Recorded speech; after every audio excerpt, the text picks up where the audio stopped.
Salut, je suis content de te retrouver aujourd'hui pour enfin un nouvel épisode de French Listening Practice niveau avancé.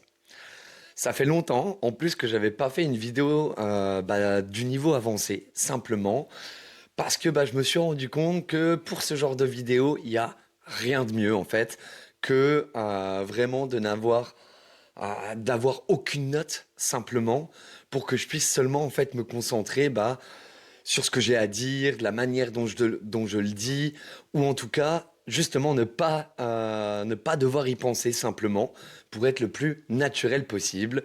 Parce que tu le sais, dans ce genre de vidéo, ce qui est important, c'est que je puisse vraiment penser que je suis en train de parler à un pote, à quelqu'un de ma famille, ou en tout cas à un francophone. Et pas du tout à réfléchir à des belles formulations ou à essayer de ne pas oublier des informations, ce genre de choses. Et donc ça veut dire en général parler le plus possible des expériences personnelles, de ce qu'on a fait dans la vie, ce genre de choses. Et je dois t'avouer quand même que c'est pas le truc dans lequel je me sens le plus à l'aise, ok? Parler de ma vie ou ce genre de truc sur YouTube. Non merci, en fait. Donc c'est toujours un petit peu délicat de trouver des sujets ou des idées ou en tout cas juste un thème avec lequel je peux simplement parler, discuter, dire un petit peu ce que je pense sans vraiment réfléchir à ce que je suis en train de dire. Mais donc voilà, on est de retour pour un petit épisode de niveau avancé.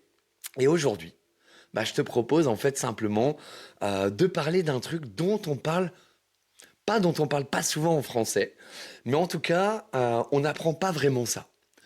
Parce que quand on commence à apprendre le français, tu sais, on apprend à se présenter, parler de la famille, parler de ce qu'on fait au quotidien, ce genre de trucs. Et là-dedans, on apprend à parler de son travail, et de son travail ou de ses études. Mais quelque chose dont on parle presque jamais, c'est les petits boulots. Parce que en général, on a tous eu des petits boulots avant notre carrière, on va l'appeler comme ça. Donc aujourd'hui, je te propose un truc super simple. J'ai fait la petite liste des boulots, des petits boulots, des tafs, des travails que j'ai eu depuis le début de ma longue vie, voilà, simplement. Donc je vais t'en parler un petit peu. Je vais t'expliquer un petit peu ouais, ce qui s'est passé pour moi, ce que j'en ai pensé. Voilà, donc tu vas voir, c'est assez simple, mais comme je t'ai dit, je vais essayer de le faire comme si j'étais en train de parler à un pote, ce genre de choses. Donc voilà, donc pour commencer cette petite liste, on va commencer par le vrai premier petit boulot que j'ai eu. Je crois que c'était quand j'étais encore mineur, je devais avoir 17 ans ou quelque chose comme ça. Et je cherchais un petit boulot pour me faire un petit peu d'argent parce que je voulais acheter un joli cadeau de Noël à ma copine à l'époque. Ok. J'avais oublié cette partie-là, tu vois, j'aurais peut-être pas dû faire cette vidéo. Mais ouais, donc je voulais acheter un beau cadeau à ma copine pour Noël, à ce genre de truc. Et donc je me suis dit, il me faut de l'argent. S'il me faut de l'argent, il me faut un petit boulot. Sauf que franchement, les petits boulots, quand t'as... Déjà, c'est assez dur à trouver, en général. Pas parce qu'il y en a pas, mais parce que les petits boulots, ça se passe pendant les vacances, pendant l'été, quand les jeunes, ils ne sont pas en train d'étudier ou ce genre de situation, simplement. Et donc, en général, ce qui se passe, c'est que on se fait souvent pistonner quand même pour ce genre de petits boulots.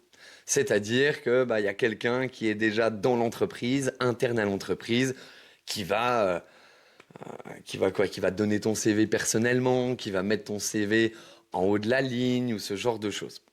Donc en général, tu vas travailler pas là où tes parents travaillent, pas là où ta famille travaille, mais tu comprends, il y a des relations, tu as des relations au moment-là pour trouver ce genre de petit boulot. Et donc, à 17 ans, pendant mes 2 semaines de vacances scolaires, je sais plus quelles vacances c'était, je me retrouve à devenir peintre. Donc on devait simplement repeindre des locaux dans une grande entreprise, etc.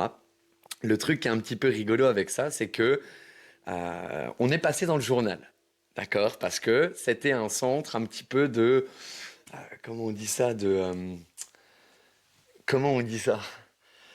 pas de réintégration, de probation un petit peu. Donc c'était des jeunes en difficulté, qui étaient complètement sortis du cadre scolaire, ce genre de choses. Rien à voir avec moi. Moi, j'étais à l'école. J'avais pas de problème particulier à ce moment-là. Mais parce que un de mes parents, bah, il travaille un petit peu dans ce secteur-là, il m'avait trouvé ce job. Donc un petit peu rigolo, etc. Au final, tout le monde était super cool. Ça s'est super bien passé. T'imagines un job quand t'as 17 ans pendant 2 semaines. Et au final, c'était sympa. Je me suis fait un petit peu d'argent et j'ai pu acheter à Noël un jeu. Qu'est-ce que j'avais acheté? Un collier, je crois. Et j'avais acheté un deuxième truc, je me rappelle même plus. Je me rappelle même plus. Mais voilà, c'était mon premier petit boulot quand j'avais 17 ans. J'étais peintre. J'ai repeint l'intérieur des locaux d'une grande entreprise. Rien de très compliqué, un petit peu d'argent, c'était sympa. Ensuite, les 2 années qui ont suivi, j'ai travaillé tous mes étés. Et donc ça, c'est le job étudiant par excellence, hein. La plupart des étudiants cherchent un job pendant l'été. Je te dis la plupart, je crois que j'ai été un des seuls de mon groupe d'amis, même de mon groupe d'amis assez large, hein, je dois avouer, à travailler tout l'été. Donc je dois te dire que j'étais un petit peu dégoûté. J'avais un petit peu le seum, comme on dit des fois. Mais en tout cas, c'était cool parce que bah, je pouvais me faire un peu d'argent pendant l'été et le dépenser le reste de l'année. En général, à la fin de l'été, on partait en vacances avec mes potes, ce genre de choses. Et donc, j'ai travaillé dans un supermarché pendant 2 étés de suite. J'étais au rayon fruits et légumes, si tu veux tout savoir. Qu'est-ce que je peux te raconter de cette expérience? Bon, le rayon fruits et légumes, c'est pas le plus cool. Ok, honnêtement. Tu portes quand même des trucs un peu toute la journée. Il y a du travail. Il y a du travail. Bon, c'était rien de terrible hein, non plus, hein. Ok. Les collègues, ouais, bah ça allait, c'était plutôt sympa. Qu'est-ce que tu veux que je te dise? Voilà quoi. Tu travailles les étés. Il y a un truc qui m'a choqué quand même, c'est le nombre de trucs qu'on jetait dans les supermarchés. Parce que c'est quand même un petit truc cool quand tu fais tes premiers jobs d'été, c'est que tu vois un petit peu ce qui se passe derrière, l'envers du décor. Et du coup, je me suis rendu compte du nombre de trucs qu'on jetait. Simplement parce que c'était pas achetable. Ok, les gens n'achetaient pas un produit un peu endommagé, un petit peu voilà, etc. Et franchement, quand tu vois les poubelles des supermarchés, ça faisait un peu mal au cœur, hein. Franchement, ça m'a fait me questionner sur deux, trois trucs. Je crois que maintenant, la loi, elle a changé. Et j'ai peur de te dire une bêtise, mais je pense même que la France est un des... Ah, j'en sais rien. Mais en tout cas, en France, maintenant, il y a une loi. Je ne sais pas si ça oblige ou si ça autorise les supermarchés à donner la nourriture ou les produits alimentaires, ce genre de choses qui ne sont plus achetables, plus vendables pour eux. Ok, je préfère dire achetable parce que c'est tout à fait vendable. Ça devrait même être achetable. Donc en fait, évidemment, il y a des lois. Tu peux pas laisser un produit en rayon qui va être périmé dans les 2, 3 jours qui viennent, en fonction de ce que c'est comme produit, si c'est des légumes, de la viande, ce genre de choses, ou des produits secs, des biscuits. Tu es obligé de les retirer et tu es obligé de les mettre à la poubelle. Et à l'époque, tu n'avais pas le droit. C'était contre la loi de donner, de faire profiter à d'autres personnes ce genre de produit. Maintenant, c'est plus le cas et je trouve ça plutôt chouette. Ça, c'est une initiative super positive quand même parce que bon.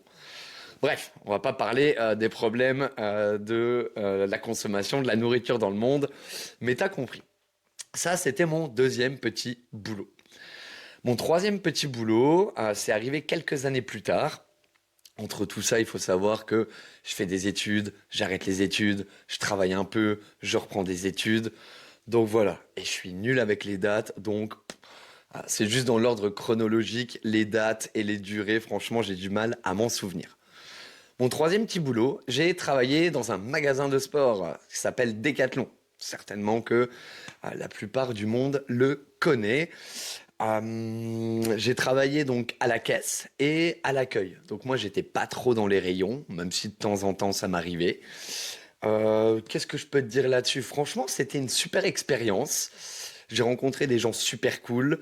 Et le truc sympa, la comparaison que je faisais, en tout cas à l'époque, c'était la différence entre la grande distribution, les supermarchés, ce genre de trucs, et les magasins, comment je peux dire ça, qui sont pas essentiels à ta vie.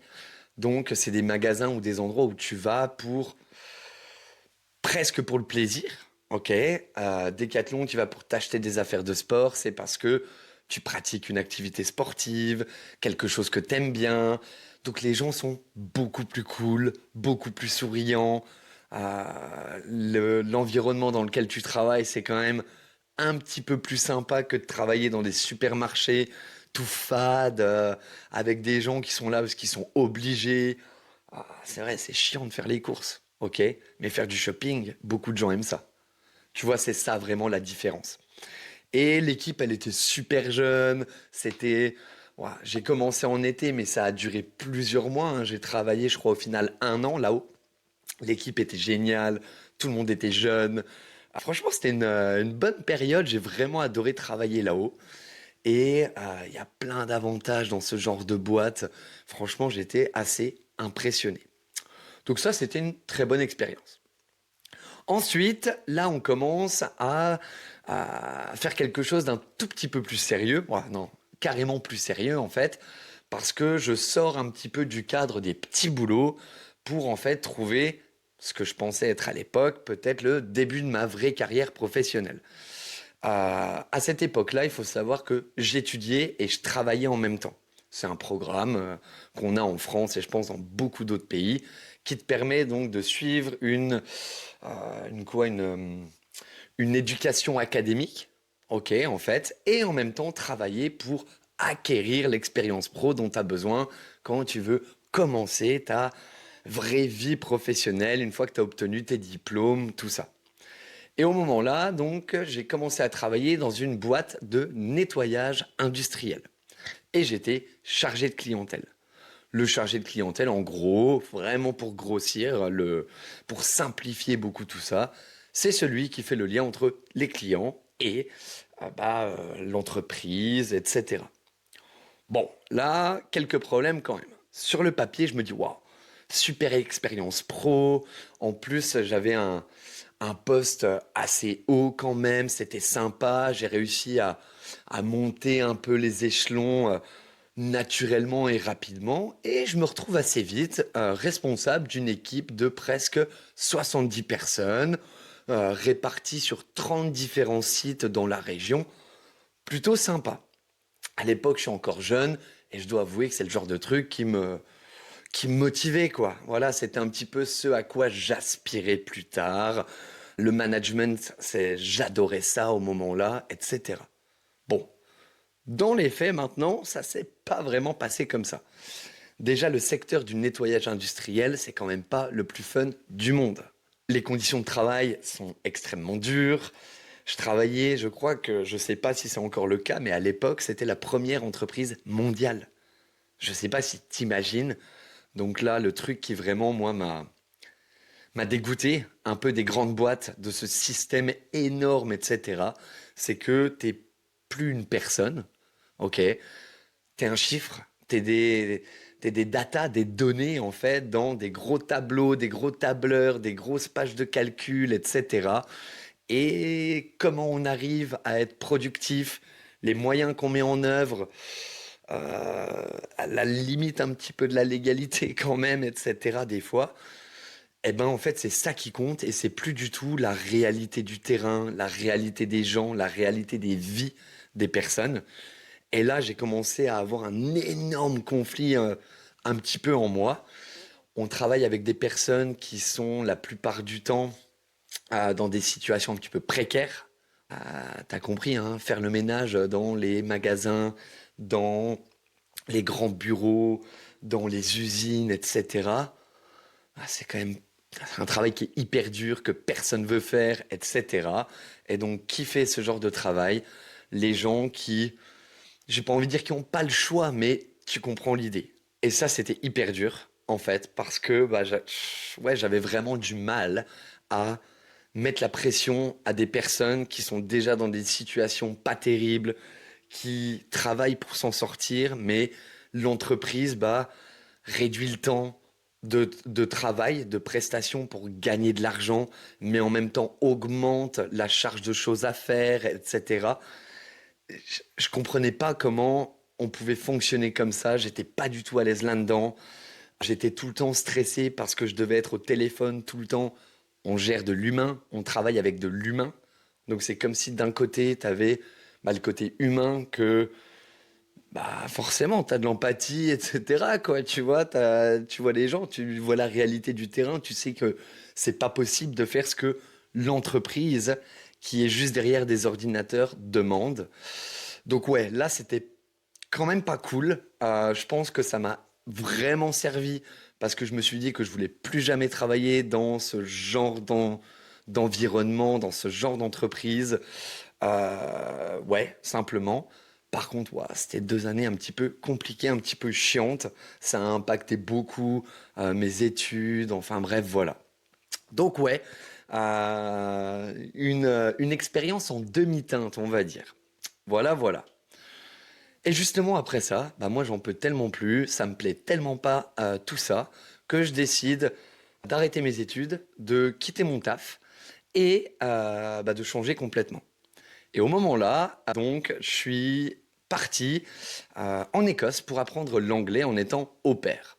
Bon, je le mets dans les petits boulots parce que mine de rien, c'est quand même, ouais, c'est un petit travail quand même. Mais en gros, je suis parti donc être au pair, vivre avec une famille pour apprendre l'anglais. J'ai fait ça pendant presque 6 mois. Et après ça, j'ai réussi à obtenir mon job entre Panama et Colombie où je suis devenu guide touristique. Donc au début, je pense que je ferai une vidéo complète sur ce job-là parce que c'était juste incroyable, j'ai plein de trucs à dire, etc. Mais pour faire court, au début, donc, j'étais volontaire. Après, je suis devenu assistant guide et je suis devenu guide principal. J'ai fait ce job pendant 2 ans et demi, c'était juste avant la pandémie.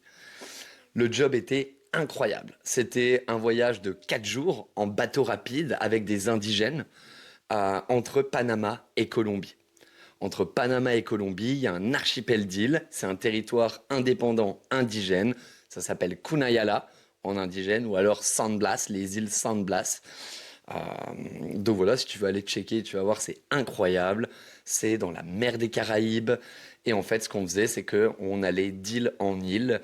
On dormait dans des hamacs, on faisait de la plongée, on faisait du beach volley, on allait découvrir un peu leur tradition, comment ils vivent, etc. Et ça, c'était vraiment cool parce que, pour le coup, c'était vraiment un tourisme de proximité. On travaillait main dans la main avec eux. C'était, franchement, avec les indigènes, hein, c'est ça que je voulais dire.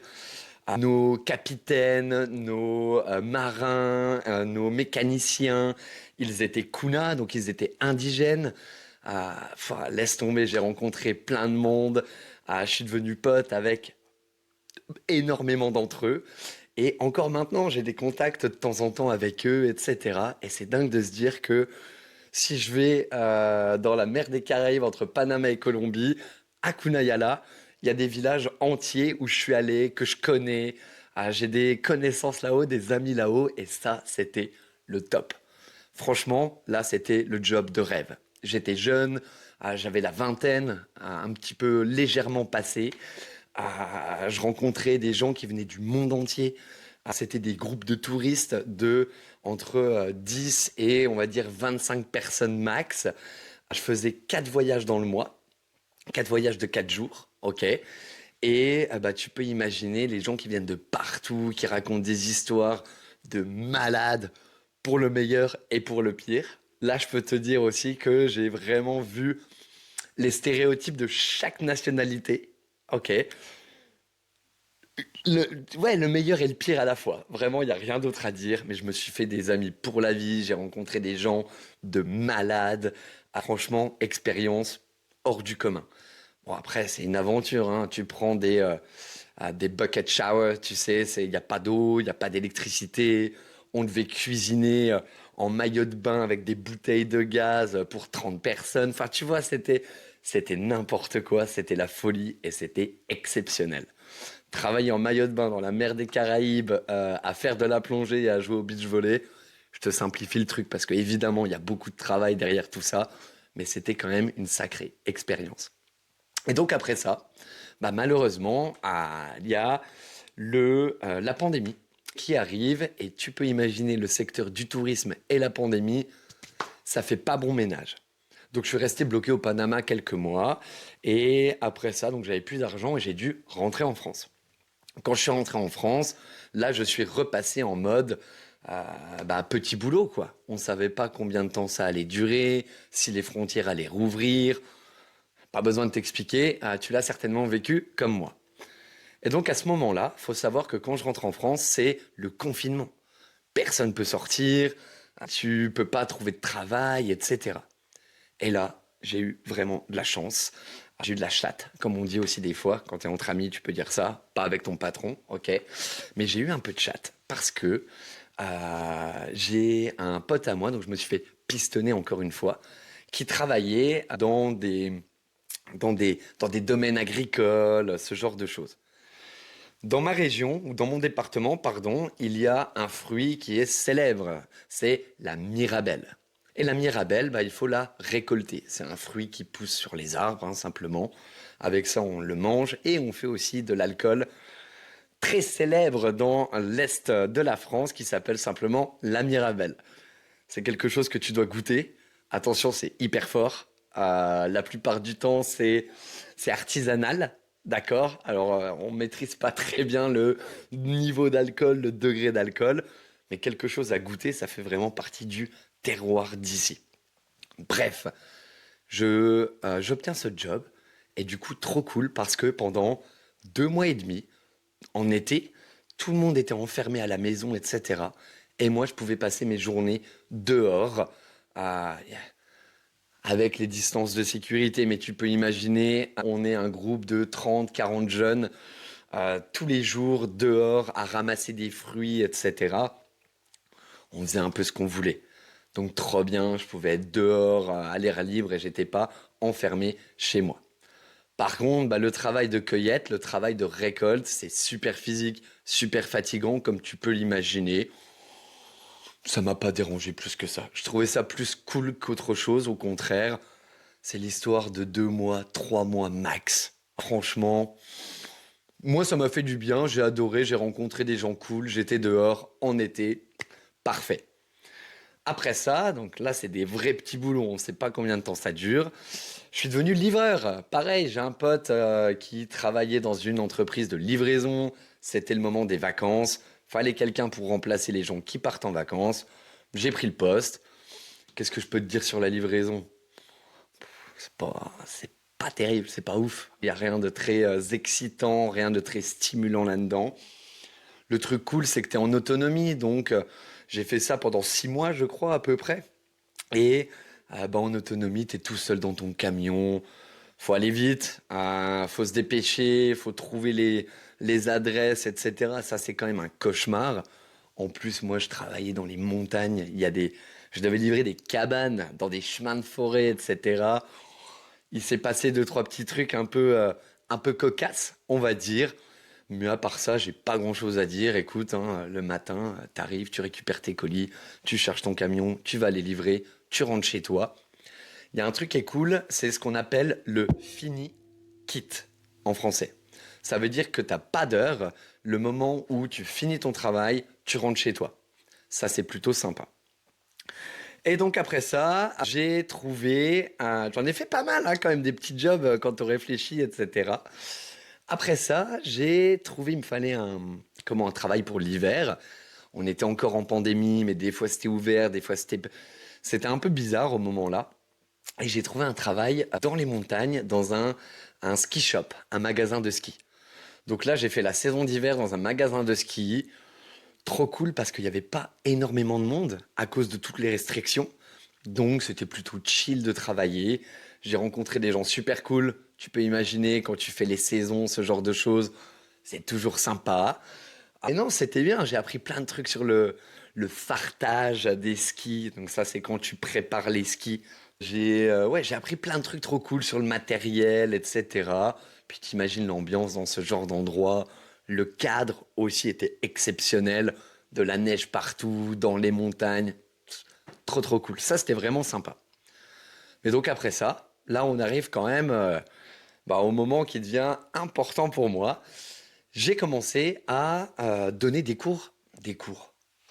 J'ai commencé à donner des cours de conversation en français en ligne. J'ai eu l'idée de faire ce job parce que à l'époque, donc j'étais avec ma copine et cette copine-là, elle travaillait en ligne. Elle donnait des cours d'anglais. Et on avait envie de voyager. On a toujours un petit peu bougé à droite, à gauche, etc. Et on s'est dit, ça peut être cool de travailler sur Internet. Un petit job rapide, vite fait. Et puis comme ça, on peut continuer à voyager un peu en Europe, ce genre de choses. Donc je me suis dit, pourquoi pas? En plus, comme je t'ai dit, c'était encore le moment où ça rouvrait, ça refermait, etc. C'était un petit peu bizarre. Donc beaucoup de gens étaient chez eux, beaucoup de gens étaient sur Internet. Et donc tu imagines qu'il y avait une bonne demande quand même pour des cours en ligne, apprendre une langue, ce genre de choses. Donc c'est ce que j'ai fait. Je me suis inscrit sur quelques plateformes et j'ai commencé à donner des cours de conversation. Au début, c'était pas terrible. Je peux pas te dire que j'ai vraiment aimé ça, pour être honnête. J'avais pas de méthode. Je trouvais ça ennuyeux. J'aimais bien rencontrer des gens, ça c'était cool, mais j'étais payé franchement une misère. Il y a plein de taxes, il y a plein de problèmes en fait qui découlent de ça. Le gros avantage, et c'est ce qui était important pour moi au moment-là, c'était la flexibilité, pouvoir travailler quand je veux, où je veux surtout, et ça je l'avais. Donc je pouvais pas trop me plaindre et j'étais OK avec cette situation. Le seul truc, c'est que j'ai pris l'habitude un petit peu en fait de juste parler, de rien préparer. J'avais pas trop de notions en fait de l'enseignement, etc. Par contre, j'ai toujours eu des bonnes conversations, des bons conseils, des des choses des corrections très pratiques à donner, etc. Et en fait, au moment-là, ça me plaisait de moins en moins. Je gagnais un peu moins d'argent, ou en tout cas pas assez pour ce que je voulais faire. Donc petit à petit, j'ai laissé ça et j'ai développé une activité de rédacteur web.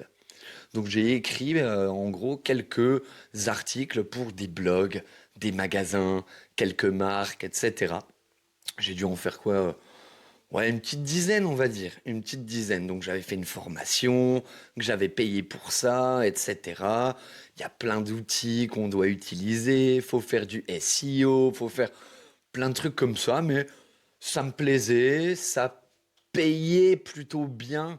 En tout cas pour un débutant, pour quelqu'un qui débute dedans. J'avais trouvé un petit peu ma niche et surtout, je pouvais travailler quand je voulais. J'avais pas besoin d'être présent physiquement à animer une leçon. Donc ça, c'était un gros changement.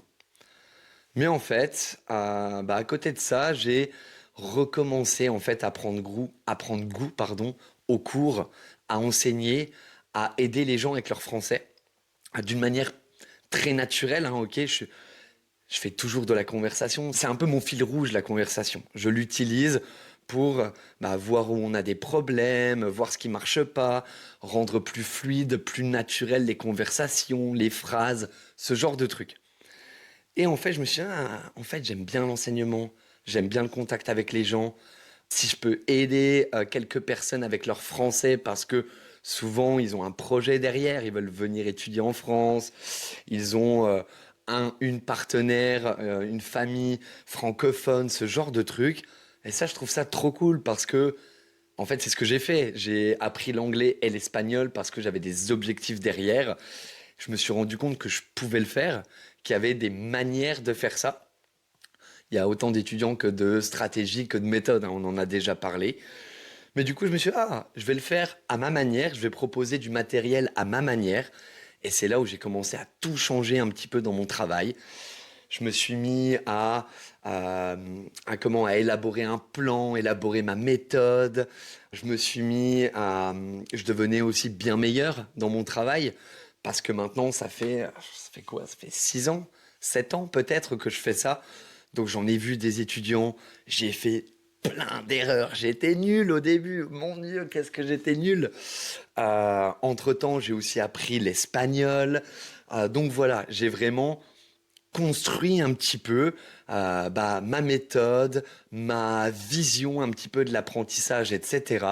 Et à partir de là, tout a changé parce que j'ai attiré un type de personne bien particulier avec qui je peux me connecter très facilement. On a des histoires assez pas identiques, mais qui se ressemblent beaucoup, le même état d'esprit, la même envie d'apprendre une langue, mais d'une manière un petit peu plus relaxe, un petit peu plus naturelle. Enfin voilà. Et donc, du coup, j'ai complètement abandonné mon travail de rédacteur web pour repasser à 100% maintenant depuis plusieurs années comme tuteur de français. Voilà, c'était mes petits jobs, mes petits boulots, tout ce que j'ai eu jusqu'à maintenant, tout ce que j'ai fait jusqu'à maintenant. J'espère que tu as pu apprendre deux, trois mots de vocabulaire, que tu as pu apprendre deux, trois petites structures intéressantes et que c'était pas trop rapide ou pas trop dur à comprendre. Merci beaucoup, tu prends soin de toi, tu passes un bon week-end et on se voit la prochaine fois. Ciao!